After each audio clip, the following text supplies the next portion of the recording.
finished having our Christianity and depression talk, and I thought it would be good to do like a little summary of what we discussed.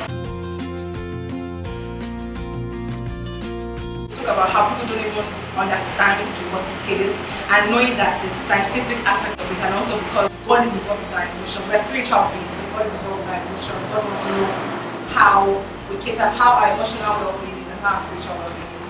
And then of course we spoke about when you're let down, so say you're trusting God for something and it doesn't happen, and comparison, so maybe social media, looking at what was doing with other people's lives, and cutting off triggers. So let's say you have a setting, you know, okay, when this thing happens, I feel this kind of way. So just identifying, being very self-aware. So identifying what your triggers are and consciously cutting that off.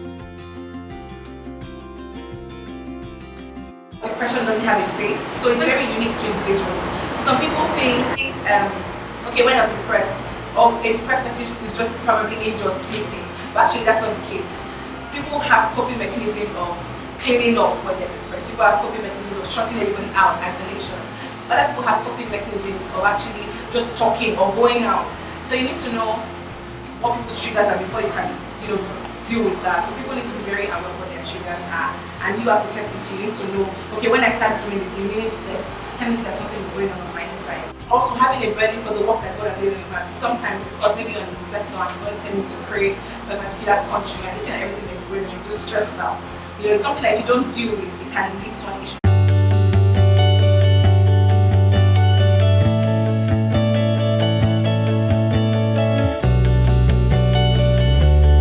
Like hashtag self-care, self-awareness is like so key. Know your triggers, know what comes to your heart and how you can deal with it. And then we spoke about mental health with our parents. It's something that we speak about only like a young people note, but actually our parents go through this. Everyone in society, you know, goes through this. So how are our parents? How do we show love to those around us? And there's a Bible verse I need to put down below here from Ephesians. It talks about just, you know, bitterness, anger, and just being as Christ-like as possible. And then we also said toxic masculinity. So this is for the guys. For guys feeling like they need to be strong, or you're a man, you know, you cannot be sad.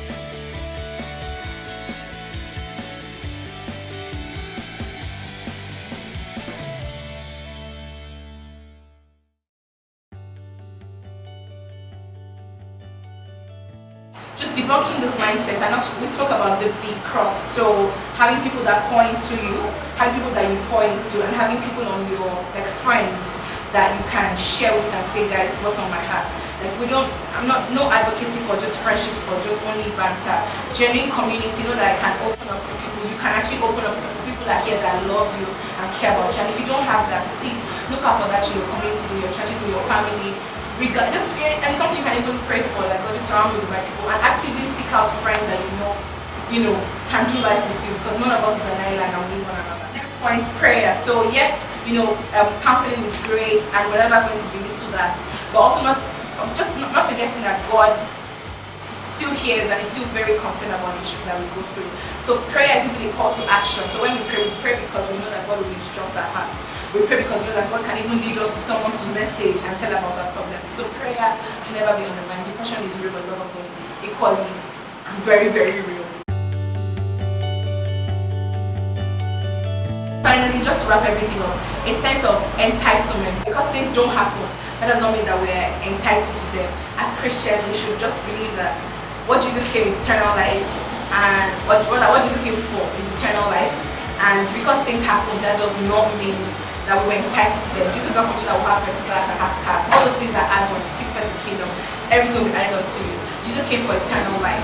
So let's not forget that, you know.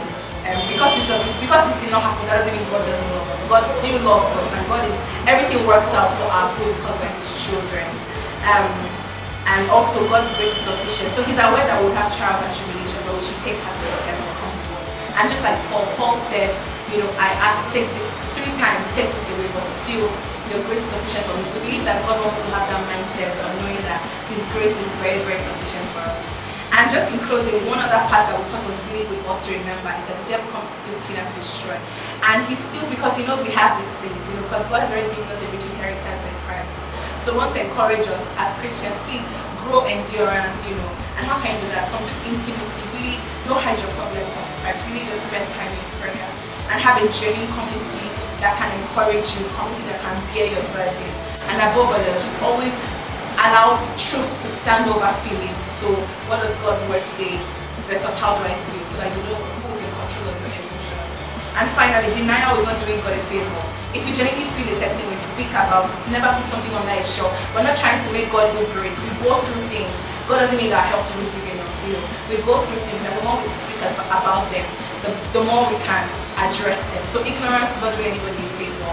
And as the church, we should not grow weary, because the disciples also went through things, but we should always be encouraged. So I think that's like a really, really rushed summary of everything that we talked about today. But this will just be one of many other discussions that I believe we have. And I really hope that you can pick some points from this. I'm also going to put things down in the comment section, or rather in the caption below, so that you can read through them. Just bullet points of what we shared today. And more than anything, we are doing community for real. Like, depression is a real issue, and we'll talk about it God's name. So thank you guys for listening. Thank you to everyone who came through today. It was such an amazing time. Shout out to those who had to see me. Bloopers.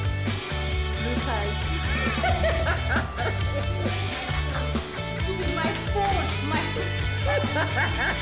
Are you active? Okay, say bye.